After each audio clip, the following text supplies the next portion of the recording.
Hello everyone, welcome to बेलगा से। तो आज हम लोग देखने वाले हैं चैप्टर नंबर 1 में कुछ बहुत ही बेसिक पार्ट कि वर्गमूल निकालते कैसे अभाज्य गुणनखंड विधि द्वारा। तो हम लोग आज इसको बहुत ही बेसिक से देखने वाले हैं। तो बिल्कुल आप इस वीडियो को लास्ट तक देखिए, है ना, और अपने दोस्तों को बताइए ताकि उन लोग और आप, है ना, बिल्कुल अच्छे से पढ़ पाओ। ठीक है, तो चलिए हम लोग आज का वीडियो लेक्चर स्टार्ट करते हैं कि अभाज्य गुणनखंड विधि द्वारा अपने पास वर्गमूल कैसे निकालते हैं। ठीक है, तो यहाँ पे देखो स्क्वायर रूट मैंने लिख के रखा हूँ, यहाँ इसको हिंदी में क्या बोलते हैं, वर्गमूल।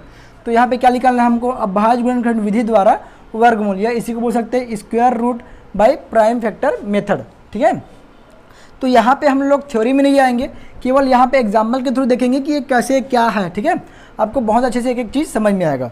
तो हम लोग क्या करेंगे, यहाँ पे आप देखो, यहाँ पे लिखा क्यों है अभाज्य गुणनखंड विधि द्वारा। तो अभी तक हम लोग अभाज्य गुणनखंड बार बार निकालते आ रहे हैं, है ना। हम लोग इसी के उपयोग करके हम लोग क्या निकालेंगे, अभी इसका जो वर्गमूल है, स्क्वायर रूट है, ये निकालेंगे। ठीक है, तो हम लोग क्या करेंगे, यदि मेरे को ये इसका सलूशन निकालना है, इसका रूट क्या होगा, तो मैं क्या करूँगा, इसके लिए सबसे पहले इस 25 का मैं क्या करूँगा, अभाज्य गुणनखंड निकालूंगा। तो क्या हो जाएगा, ये 5 से आएगा, 5 पंचे 25, है ना, और ये 5 एकम 5, ये 2 से क्यों नहीं आएगा, है ना। आपको पता होना चाहिए कि लास्ट में 5 है और 5 क्या है, 2 से डिवाइड नहीं होता। ठीक है, इसीलिए ये 3 से भी नहीं आएगा, इसलिए 5 से जाएगा। तो यहाँ पे हम लोग लिखेंगे, यहाँ पे अपने पास 25 इज इक्वल टू मतलब 25 इंटू कितना इज इक्वल टू क्या हो जाएगा, 5 इंटू 5। ये क्या है, अपने पास 25 का अभाज्य गुणनखंड है। अब उसके बाद अपने को क्या निकालना है, स्क्वायर रूट निकालना है, वर्गमूल निकालना है। उसके लिए हम लोग क्या कर लेते हैं, ये वाला साइन लगा देते हैं। ये क्या है, आपके पास वर्गमूल का साइन है। ये 25 इज इक्वल टू इन दोनों साइड में हम लोग क्या करेंगे, रूट लगा देंगे, 5 इंटू 5। ठीक है, ये समझ में आया। अब उसके बाद क्या होता है, जब भी हम लोग वर्गमूल निकालते हैं, है ना, या स्क्वायर रूट लगाते हैं, तब क्या होता है, जो पेयर में नंबर होता है, जोड़ी में नंबर होता है, वो सिंगल हो जाता है ना, मतलब सिंगल नंबर हो जाता है। जैसे कि मैं क्या लिख सकता हूँ यहाँ पे, 25 इज इक्वल टू, देखो ये 2 बार है ना, वो 1 टाइम लिखा जाएगा। अगर मैं रूट से बाहर निकालता हूँ तो मैं लिख सकता हूँ, है ना। यहाँ पे क्या होगा, ये 25 का रूट क्या होगा, ये 5, यही क्या है इसका आंसर। तो आपसे कोई पूछे कि 25 का रूट क्या है, ये तो 5 है। इसी प्रकार हम लोग और एग्जाम्पल लेते हैं ताकि आपको डाउट ना हो। हम लोग बहुत सारा एग्जाम्पल लेंगे यहाँ पे, है ना, बिल्कुल इसमें आपको अच्छे से क्लियर हो जाए। तो इसके लिए भी हम लोग क्या करेंगे, अभाज्य गुणनखंड निकालेंगे। कितना हो जाएगा, ये 49 का, ये क्या आएगा, देखो आप इसको पता होना चाहिए कि ये किससे जाएगा, 2 से भी नहीं जाएगा, है ना, ये 3 से भी नहीं जाएगा, 5 से भी नहीं जाएगा, ये 7 से जाएगा। ठीक है, तो 7 सत्ते 49 और ये 7 कम 7। तो यहाँ पे भी लिखेंगे हम लोग इसका जो अभाज्य गुणनखंड है, हम लोग क्या करें, 49 इज इक्वल टू क्या लिख लेंगे, 7 इंटू 7। अब दोनों तरफ हम लोग स्क्वायर रूट लगाएंगे तो क्या हो जाएगा, रूट क्या हो जाएगा, 49 इज इक्वल टू रूट में क्या हो जाएगा, ये 7 इंटू 7। तो यहाँ पे देखो, यहाँ पे भी क्या है, 7 का पेयर है, तो वो क्या हो जाएगा, अगर मैं इसका रूट हटाना चाह रहा हूँ तो 49 इज इक्वल टू क्या हो जाएगा, ये 1 टाइम लिखा जाएगा, है ना, ये 7 हो जाएगा। और यही क्या है, इसका 49 का स्क्वायर रूट है, वर्गमूल है। ठीक है, अब उसी पर हम लोग एक और एग्जाम्पल लेते हैं, देखते हैं। इसके लिए भी हम लोग क्या करेंगे, इसका अभाज्य गुणनखंड निकालेंगे। क्या हो जाएगा, 64, इससे हम लोग 2 से डिवाइड देंगे, 2 से डिवाइड करेंगे। क्यों, पता कैसे चलता है कि लास्ट में इवन नंबर है, डेफिनेटली वो 2 से जाएगा। ठीक है, देखो 2 3 जा और 2 2 जा 4। ठीक है, 2 3 जा 6, 2 2 जा 4। अभी कितना हो जाएगा, 2 1 जा 2 और ये कितना हो जाएगा, 12 हो जाएगा, 2 6 जा 12। फिर कितना हो जाएगा, 2 8 16, मतलब 2 8 जा 16। फिर कितना हो जाएगा, 2 4 जा 8 और 2 2 जा 4 और 2 1 जा 2। तो ये हम लोग निकाल लिए इसका क्या, गुणनखंड। तो यहाँ पे हम लोग लिखेंगे, क्या लिखेंगे, सॉल्यूशन करके 64 का हम लोग गुणनखंड लिख लेंगे। 64 is equal to 2 into 2 into 2 into 2 into 2 into 2। ठीक है, हम लोग 6 टाइम लिख लिए। जो यहाँ पे अपने पास अभाज्य गुणनखंड निकाले उसको लिख लिए। अब हम लोग क्या करेंगे, इसमें रूट लगाएंगे। देखो इसमें रूट लगा दिया मैं, इज इक्वल टू क्या हो जाएगा, इस 2 में हम लोग क्या करेंगे, रूट लगाएंगे, 2 इंटू 2 इंटू 2, 6 टाइम लिखेंगे हम लोग। ठीक है, अब देखो हम लोग क्या करते हैं, यहाँ पे पेयर, जब भी ये पेयर बनता है तो बाहर निकल जाता है ना, जो पेयर है वो एक बार लिखा जाता है। ठीक है, तो यहाँ पे हम लोग क्या करेंगे, रूट 64 इज इक्वल टू क्या हो जाएगा, देखो ये 2 इंटू 2 इंटू 2, मतलब ये जो 6 टाइम 2 था वो 3 टाइम में कन्वर्ट हो गया। क्यों, क्योंकि इसके ऊपर से क्या है, वो वर्गमूल का साइन जो है हट गया है ना। तो यहाँ पे क्या हो जाएगा, 64 इज इक्वल टू, अगर मैं इसको अब मल्टीप्लाई करूँ तो कितना हो जाएगा, 8 हो जाएगा। और यही क्या है आपका आंसर। ठीक है, तो देखो अभाज्य गुणनखंड विधि से वर्गमूल निकालना बहुत ही आसान है। हम लोग और भी बहुत सारे एग्जाम्पल लेते हैं, ताकि ये चीज़ें आपको बहुत अच्छे से क्लियर हो जाएगी कि वर्गमूल निकालते कैसे। ठीक है, तो चलिए हम लोग नेक्स्ट एग्जाम्पल भी लेते हैं।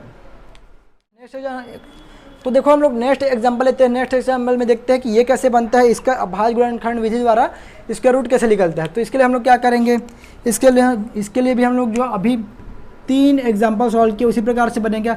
इसका अभाज्य गुणनखंड निकाल लेंगे, कितना हो जाएगा 81 का। ये 3 से जाएगा, 2 से नहीं जाएगा। 2 से क्यों नहीं जाएगा, क्योंकि लास्ट डिजिट में 1 है जो कि ऑड नंबर है। तो ये 3 से कितना हो जाएगा, 2 तिया 6, कितना बचे 2 बचे, 2 सत्ते 3 सत्ते 21 हो जाएगा। ठीक है, अब कितना जाएगा, ये 3 निया 27 और ये 3 तिया 9 और ये 3 एकम 3।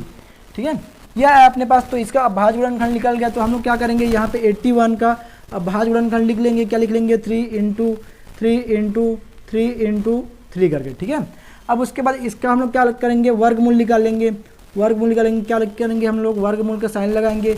यहाँ पे भी देखो, यहाँ पे भी वर्गमूल का साइन लगाएंगे। ये 3 × 3 × 3 × 3। ठीक है, ये लिख लिए। अब क्या करते हैं हम लोग, यहाँ पे पेयर देखते हैं।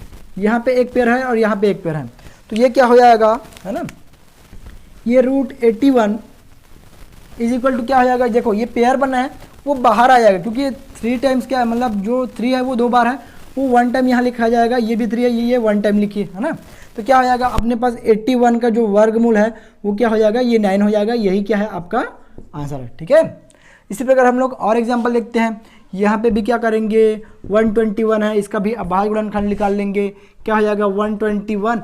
और यहाँ पे देखो ये किससे जाएगा, ये क्या है, अगर आप चेक करोगे ना तो ये 2 से जाएगा, ना तो ये 3 से जाएगा, ना तो ये 5 से जाएगा, ना तो ये 7 से जाएगा, ना तो ये मतलब ये 9 से भी नहीं जाएगा, ये 11 से जाएगा। ठीक है, ये 11 से जाएगा। तो देखो 11 एकम 11, कितना बचा, 1 बचा, फिर 11 हो गया, 11 एकम 11। ठीक है, फिर इसे क्या हो जाएगा, ये 11 एकम 11। तो फिर से यहाँ पे लिखेंगे हम लोग 121 का अभाज्य गुणनखंड क्या लिखेंगे, ये 11 इंटू मतलब ये गुणा 11 लिखेंगे। ठीक है, तब इसका वर्गमूल लेंगे तो क्या हो जाएगा, 121 = क्या हो जाएगा, यहाँ पे वर्गमूल 11 × 11। फिर क्या हो जाएगा अपने पास √121 = देखो अब ये पेयर है, फिर से इसको हम लोग ये अगर इसको रूट हटाते हैं तो हम लोग क्या करेंगे, इसको 1 टाइम लिखेंगे और यही क्या हो जाएगा आपका आंसर। ठीक है, देखो बहुत ही आसानी तरीके से हम लोग अभाज्य गुणनखंड विधि से वर्गमूल निकाल सकते हैं। ठीक है, नेक्स्ट एग्जांपल देखो, यहाँ पे भी हम लोग ऐसे करेंगे। इसका 144 का क्या करेंगे हम लोग, अभाज्य गुणनखंड निकालेंगे। तो क्या हो जाएगा, यहाँ पे देखो 2 से जाएगा, क्योंकि लास्ट में 4 है तो मतलब डेफिनेटली हम लोग 2 से डिवाइड कर सकते हैं। 2 सत्ते 14, 2 एकम 2 दूनी 4। ठीक है, फिर 2 से जाएगा, 2 तिया 6 और 2 छक्के 12। ठीक है, फिर कितना जाएगा, 2 एकम और 2 अट्ठे 16 और 2 निया 18। फिर कितना, 3 तिया 9, अब ये 3 एकम 3। ये चीज़ बिल्कुल आता है, इसलिए मैं थोड़ा फास्ट वे में कर रहा हूँ, है ना। अगर आपको कुछ भी अगर डाउट हो या फिर बोलो कि आप फास्ट रहो, आप बिल्कुल कमेंट कीजिएगा। ठीक है, अगर आपको ऐसा कुछ लग रहा होगा तो इसीलिए हम लोग क्या करेंगे, यहाँ पे सोल्यूशन 144 का हम लोग क्या करेंगे, अब अभाज्य गुणनखंड लिख लेंगे। कितना है देखो, आप 4 टाइम्स क्या है 2 है, तो 2 × 2 × 2 × 2 × 3 × 3 और 2 टाइम्स क्या है 3 है। अब हम लोग क्या करेंगे, इसका वर्गमूल लेंगे। वर्गमूल लेंगे तो क्या करेंगे, 144 के ऊपर में हम लोग क्या करेंगे, वर्गमूल का साइन लगाएंगे। अब इसके ऊपर भी हम लोग क्या करेंगे, वर्गमूल का साइन लगाएंगे। देखो यहाँ पे स्पेस है, इसलिए हम लोग यहाँ पे नीचे लिख लेंगे।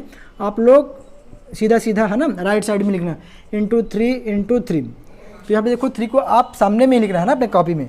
ठीक है, तो यहाँ पे क्या हो जाएगा 144। अब देखो जो पेयर है वो 1 टाइम लिखा जाएगा। देखो ये 2, देखो ये भी 2 और ये 3, मतलब क्या लिखेंगे यहाँ पे हम लोग, बताओ 2 × 2 × यहाँ पे 3।